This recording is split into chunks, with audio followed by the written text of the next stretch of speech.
Hello everyone, I'm Jeffrey Turner, aka Mega Jetty 1, and you can bet on that. And I just got back from seeing Spider-Man Far From Home, and without spoiling anything, I gotta say, it's not traditional Spider-Man. Just like Homecoming, it is not traditional Spider-Man. But for an alternative Spider-Man, it's not bad. It wasn't that bad. I mean, yeah, there's the whole, Betty Brant and MJ are not as we know them and all that jazz, but as far as being their own interpretation of these characters, it's not that bad. I mean, yeah, it could be better, but it's not bad.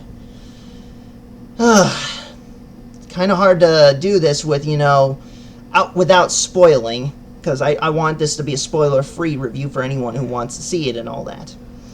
But, yeah, I mean, going into this, I knew they were going to put more emphasis on the whole absence of Iron Man and how it's going to be like a big responsibility for Peter to move on without him and all that. But, they actually handled it, I think, pretty decently. And that was pretty much the journey and such. Trying to figure out how to be, the new Iron Man without being Iron Man and all that. But, yeah, I mean, it's not the best Spider-Man movie, but it ain't the worst either. If I had to rank the Spider-Man movies in my own personal opinion, minus Into the Spider-Verse, because I still have yet to see that, I would rate it Amazing Spider-Man 2, the lowest one on the list, followed then by Amazing Spider-Man, followed then by Homecoming, followed by Far From Home, and then the Spider-Man Raimi trilogy on top. But yeah, I mean, this one is an improvement over Homecoming for sure.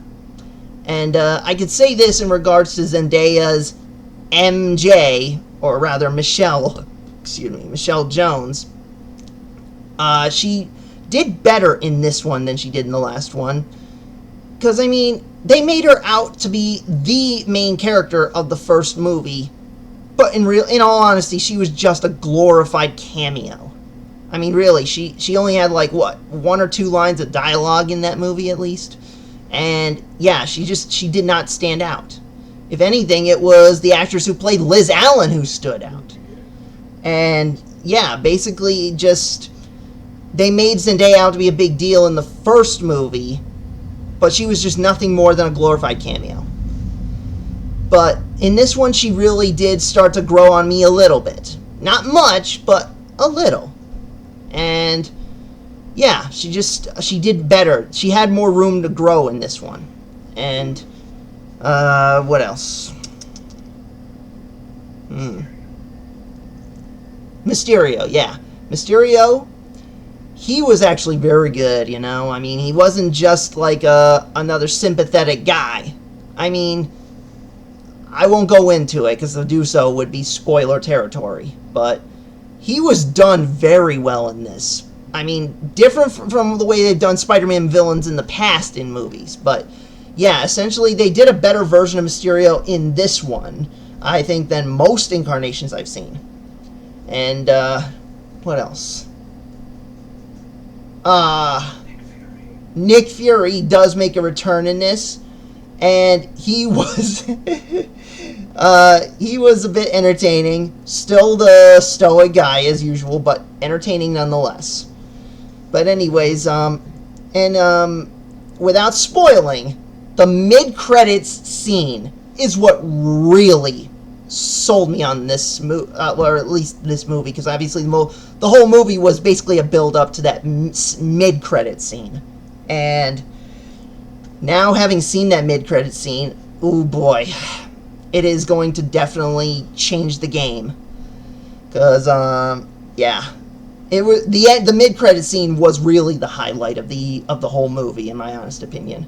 A sign of what's to come, and yeah, essentially, I enjoyed the movie. Even if it was mostly build up to that mid-credit scene, I enjoyed it. So, yeah, with that said, I will say this movie gives me, I can give this a, like I said, fourth best compared to the Raimi trilogy and all that. So, yeah, I give it a 4 on the ranking of best Spider-Man flicks. Spider-Man 3 comes third, obviously. And surprisingly, Spider-Man 2 is second on the list. For me, the best Spider-Man movie is still the original first Raimi movie. And you can bet on that.